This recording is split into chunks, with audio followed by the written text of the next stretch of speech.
Hello and welcome to the Arabic Hour. My name is Ghanwa Hakim. On today's program, we have with us in the studio Nadeem Mazen, the first Arab American elected to Cambridge City Council. Nadeem is an educator, entrepreneur, and community organizer. He was first elected to Cambridge City Council in 2013 after an energetic grassroots campaign. In his first term, he made city government more accessible to the public and built coalitions for solving Cambridge's most pressing issues. He has also focused on social justice issues and greater equity for all members of our community. Most recently, he was re-elected to a second term. Nadeem first arrived in Cambridge to study engineering at MIT.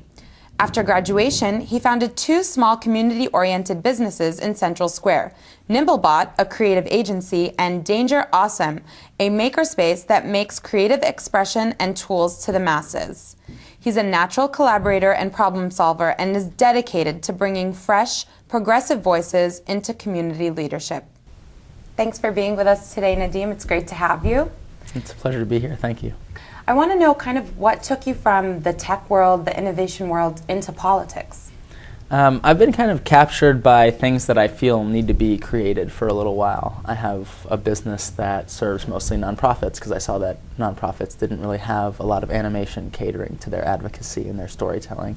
I started a business for hands-on learning with 3D printers and laser cutters because I saw these things cloistered in the ivory tower and in R&D facilities. It's the same with city stuff. You feel like maybe your generation wants to plug in. Maybe things aren't right or they could be better. And as I began to go to city meetings, I realized, oh my goodness, we all have this feeling and there actually is a way to plug in. It's not that difficult, but people are bouncing off the system. And so a group of us got together and really tried hard to get me elected in the first place. And it was in response to it being unusually difficult, I think, for our generation to plug in or even to know what's going on. And we're trying to change some of that, but it's got to be bilateral. It's got to be cities and states and our government, federally and otherwise, reaching out to people, but also people trying to jam themselves in and make sure that things are going well. And how have you found the response to your being elected and the work that you're doing in Cambridge? You're a progressive politician and you believe in empowerment and community involvement. How has the response in Cambridge and throughout the state and with people that you've spoken to about people getting involved? I think on the people getting involved side, the response, especially from the community, has been phenomenal. People are saying, yes, we felt disenfranchised, and people in government are saying, well, we thought people were being shrill, and creating opportunities for consensus and real dialogue has been incredibly fruitful. We've done it on educational equity issues, we've done it on civic engagement issues, on affordable housing issues, and it's not just me. A lot of my colleagues are saying, wow, of course they need community outreach to be elected, but maybe indeed we should all partner to take that seriously in the off-season when we're not running for re-election and we really need community voices to be a part of the process. I will say that for a while, I think politicians are so used to gimmicks and so used to unusual personalities that when I came out and said, civic engagement is so important and this is what we're going to do, I think a lot of people saw this as a ploy. Mm-hmm. But over time, I've maintained the same commitment to these same values, and actually I've accelerated some of my work, and we've gotten good traction in this work. And people are starting to see, oh, this doesn't just benefit Nadeem. This actually has a somewhat agnostic or independent benefit to all of us, both as policymakers and as civically interested leaders in office and out of office. I think, I was reading a bit about your work before you came on the show, and one thing that I read that really did strike me is that you donate 1/3 of your salary to community organizers. Is that correct? We did last term, and so the whole term I had a different community organizer. We rotated through three different organizers with three different areas of expertise who did low socioeconomic status family outreach and organizing for just basic issues, everything from bus stops and recycling bins being improved and parks being improved to arts organizing and a summer of arts, and all the way into educational equity, meeting with students, understanding what they want to learn and understanding what the barriers are to their entry in out-of-school time, educational and hands-on learning, but also job readiness and entrepreneurial programming. So we found that kids, and especially low socioeconomic status families, were bouncing off of great programs that are in Cambridge, and that often these programs weren't talking to one another.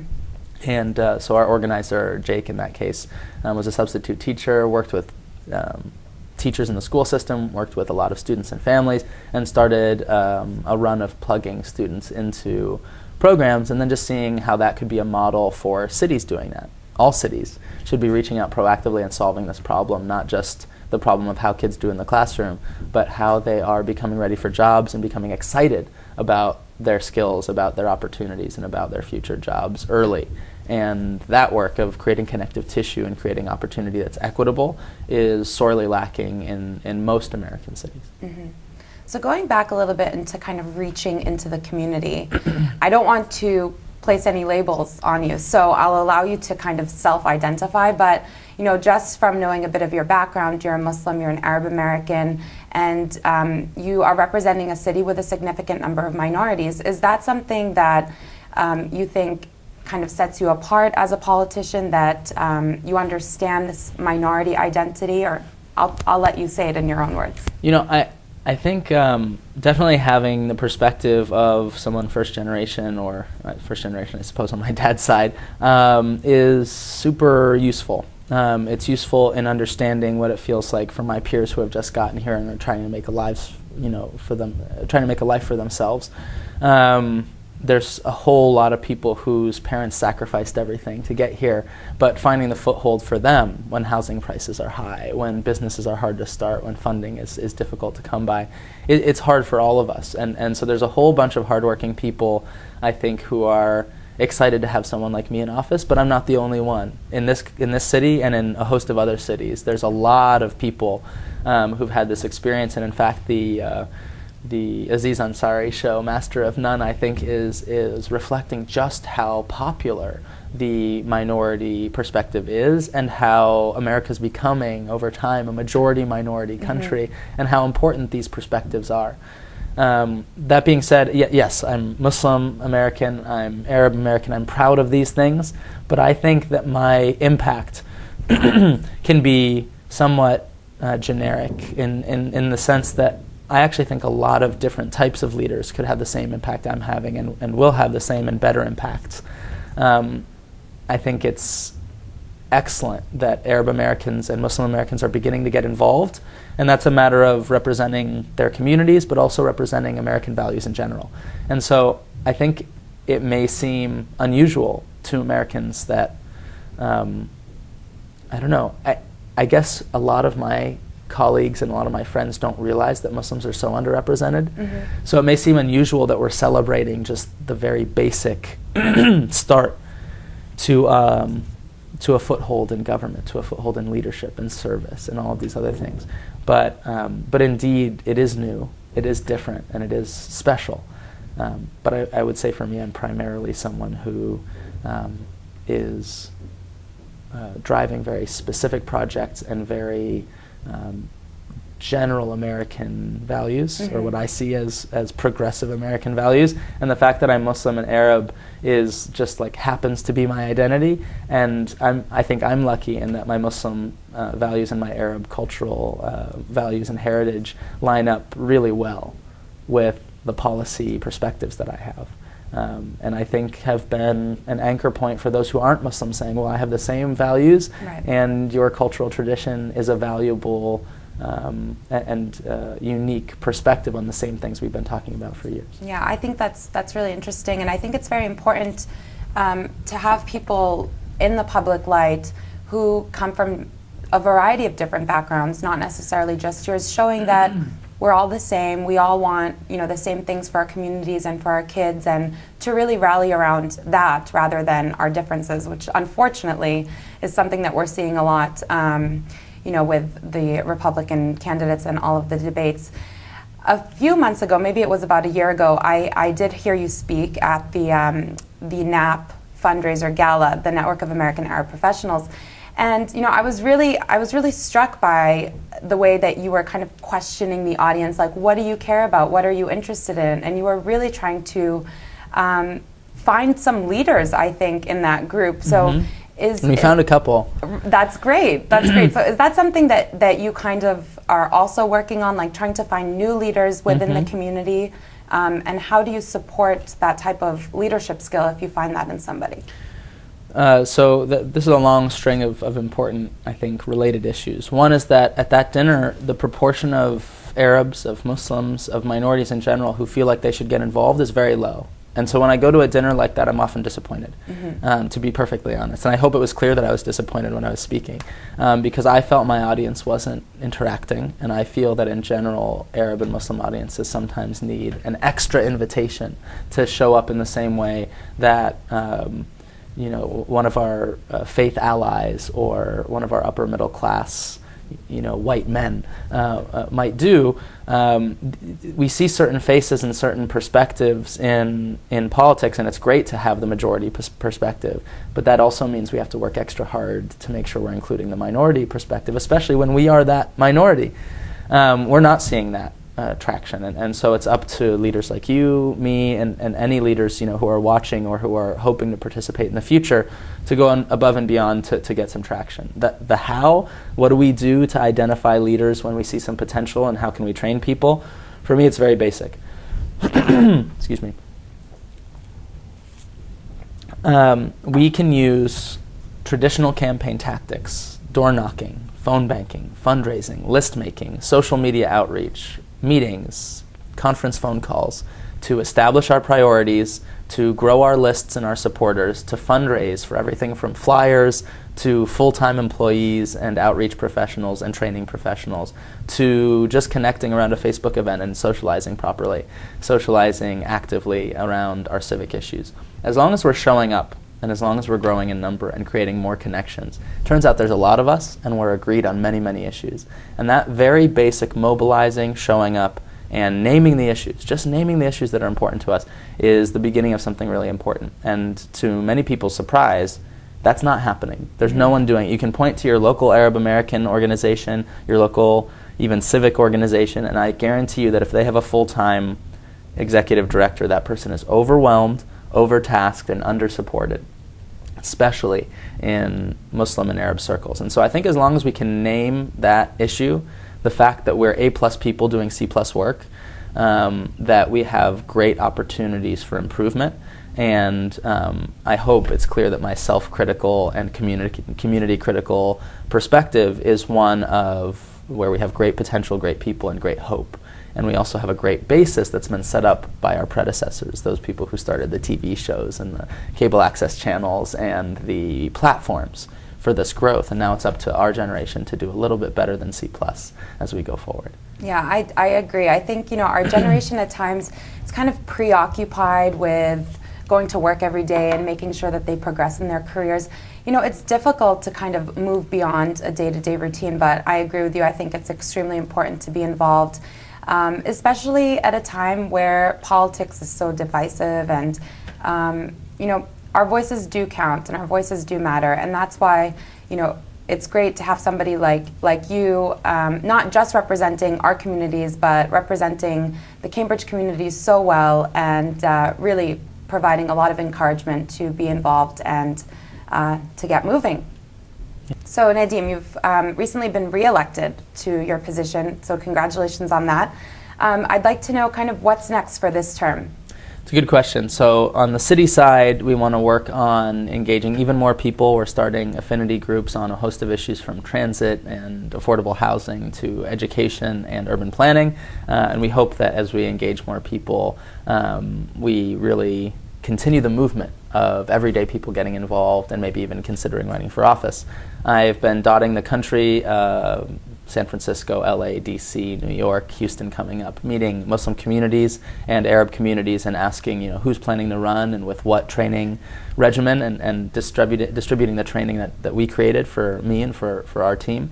And now as 2016 rolls around, I have a group called Mass Muslims and Massachusetts Muslims, and that group is trying to register new voters and really make sure that we as a bloc, and our Arab and interfaith allies, that we as a bloc have a major impact on the 2016 state and federal elections, that we push for the most progressive values we can, and that we bring as many people as possible to the table. This is a 10, 20-year program, and we have to make sure every single year, in the odd year local elections and in the even year state and federal elections, we are showing a great deal of our force, of our values, and of our impact on outcomes. And my first time running in 2013, I only won by 6 votes. So wow. We're reminding people that every single vote and every single dollar counts, and we're really getting somewhere as we train people to do very basic things. It's making an impact, and legislators, Muslim and non-Muslim, are listening to us. That is very, very impressive, and certainly sends a very loud and clear message that just a little bit of difference can make a big change. Yeah. So a little bit of a wider scope out of Cambridge. Let's talk about the presidential election. There's a lot of rhetoric on both sides of the fence, and people from the Arab American community obviously have some concerns about what is going to happen in the future. What is your kind of take on all of the, I don't want to say hate speech, but all of... I think you can safely say hate speech. Yeah, all of the hate speech that we've been hearing. And how do you think that the Arab American community can be involved, and what do you see as some concerns for you with the upcoming election? Sure. I think a lot of people feel like we have to be on the defensive because of the things that are being said. And I actually think that it's very easy to quickly and neatly call out fascist language. I mean, we've heard legitimately and explicitly fascist language for the first time in this country on a presidential level, probably for going on a century. That type of thing emerging in what is a melting pot of acceptance and tolerance is crazy. But calling it out is not that time-consuming or not that difficult. So I think it's up to us to remind the Republican Party that indeed there are divisive elements within it that could lead to it imploding a little bit. They need us. They need Latinos. They need the African American community. And so on that side, hate speech is not going to win the day. It'll get a little bit of media attention. You see a correlation between who has the most media attention and who's doing well in the polls on that side. But I think that party has recognized that they will need a more cohesive, more open, more inclusive strategy if they want to win a national election. On the Democratic side, you see, of course, some very long-standing politicians left standing now. A lot fewer, a lot smaller of a field, but of course still politicians who have done business in Washington, D.C. for decades and have forgotten in many cases how to court minority voters, how to court Arab American voters or African American voters or Latino voters. So it's not like the Democratic Party has done an amazing job registering the unregistered or meeting people who have been disenfranchised or activating youth voters or low socioeconomic status voters. There's still a big, big problem on that side. They're just marginally better. However, on the Democratic side, you see something really important to me personally. You see a real, authentic, and progressive view for job creation, infrastructure development, and retributive action, or at least reformation of Wall Street behavior and malfeasance. And those three things, the job creation, the insistence on a solid infrastructure, and on certain kinds of educational and financial reform, could make America a sustainable world leader in the century to come. But it is for sure that we're headed into a bad place with a shrinking middle class and really huge infrastructure and affordability problems if we don't make a change. And that's why I think it's really special that we have a field of candidates for the first time where there are a few people, maybe even on both sides, there are a few people who are saying we've got to take a radically different approach to consensus building on the floor of the House and Senate, and a radically different view to certain industries in America if we want America to actually survive as a superpower. Thank you for joining us, Nadeem. As a reminder to our viewers, the Arabic Hour does not endorse any political candidates, but we do encourage you to be politically active. So get out there and vote. We'll be back after this short program ID.